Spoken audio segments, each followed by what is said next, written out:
had such a good day, didn't we? He was sleeping. He's sleeping. The bear's sleeping. You have to go to sleep too. Happy birthday. Did you have a good birthday, my little girl? The love of my life. Hey, what do you say? Want to sing the Twinkle Twinkle song? Before bedtime? Come on, help me. Twinkle, twinkle, little star. Remember? How I wonder what you are. Twinkle, twinkle, little star. How I wonder what you are.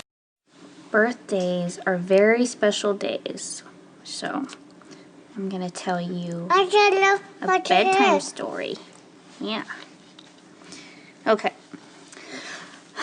Once upon a time, there was a princess in a land of Port Charles, and her true love died.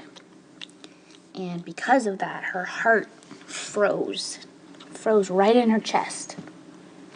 And you would think that that would be scary, but the princess actually liked it that way because she didn't have to lose anyone ever again if she didn't love.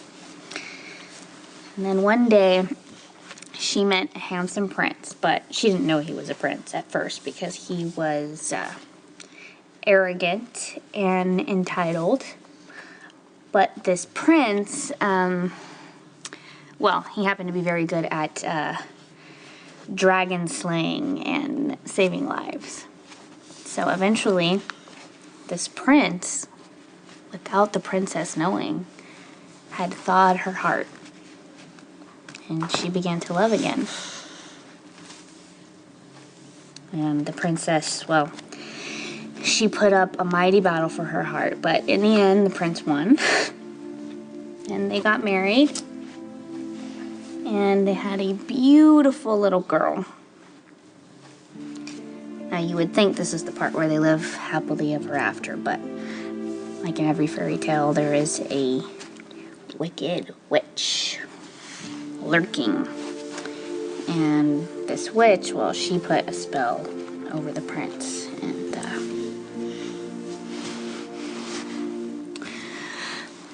the truth is, I don't know how this story ends, but the good thing is that the prince, he gave the princess the most profound gift of all.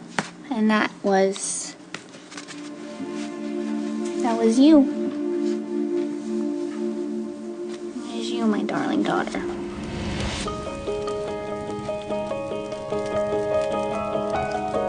They're prepping the head trauma, but it doesn't look good. I want the scans brought up as soon as they're ready. Yes, doctor. Chief and I are going to assist each other. As soon as the patient is stable, I'm going in. I'm going to call Robin, make sure she knows I'm late. Okay, that was Dr. Weber. He needs you in OR3 stat. Contact reception. Trick is going to be in the timing. We have to get in and out as quickly as possible if this guy's going to stand a chance of coming out whole.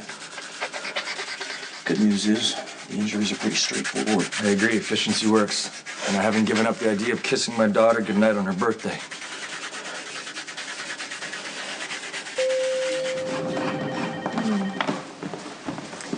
Here's Weber, reporting for late shift. Oh, how was the birthday party? Oh, it was so cute. Emma had such a good time, and Cameron and Jake were perfect angels, even though it was a girl party. Well, you better enjoy it while you can, because in the blink of an eye, girl parties will be the only thing they'll be interested in.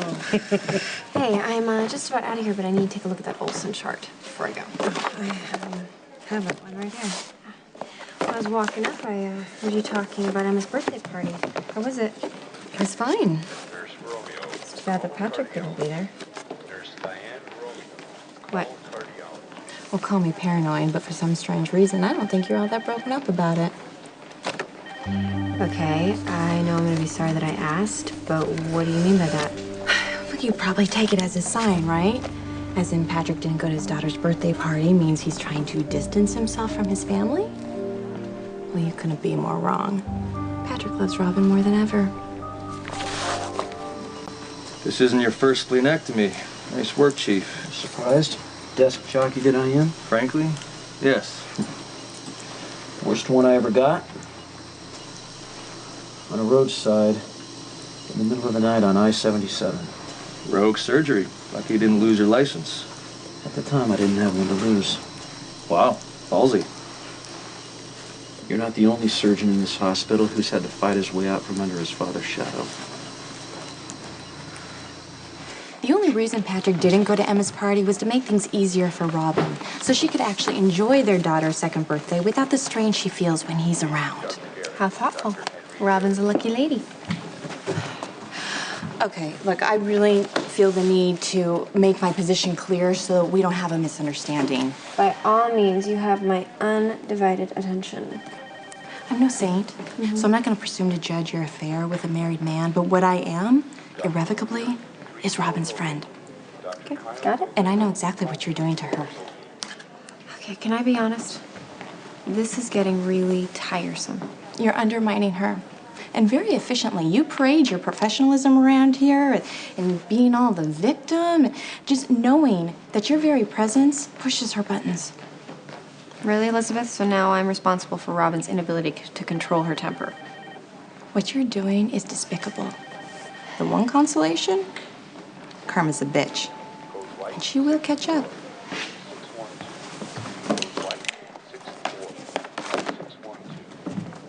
Hey, Dr. Niles. There was some files that were missed when you were reinstated, and I need you to fill those out so I can complete your Yeah, HR you know what? files. Sorry, I have no time, but I will do it first thing in the morning. But I need this stuff.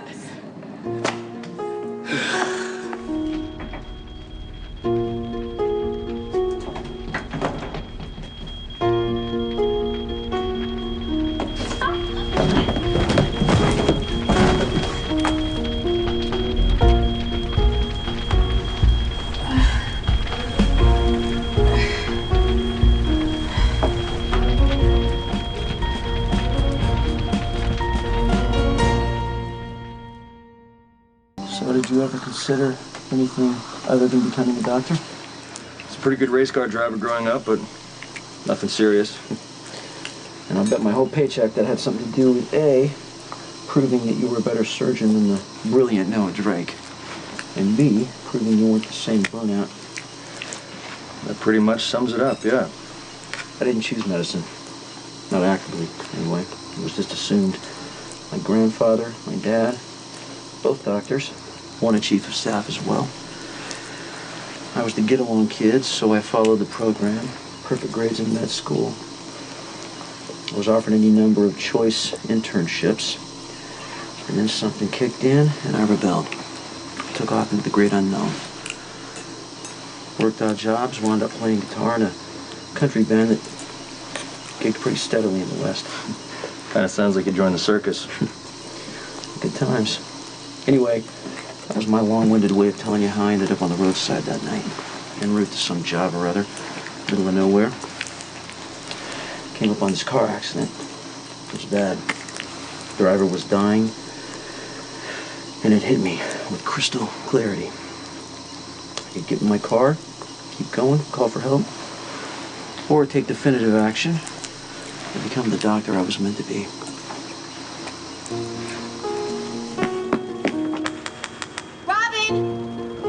Robin, are you in there? It's me, Lisa.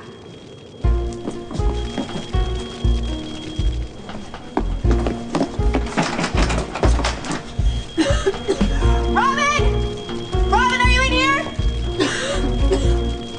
Mac, Robin?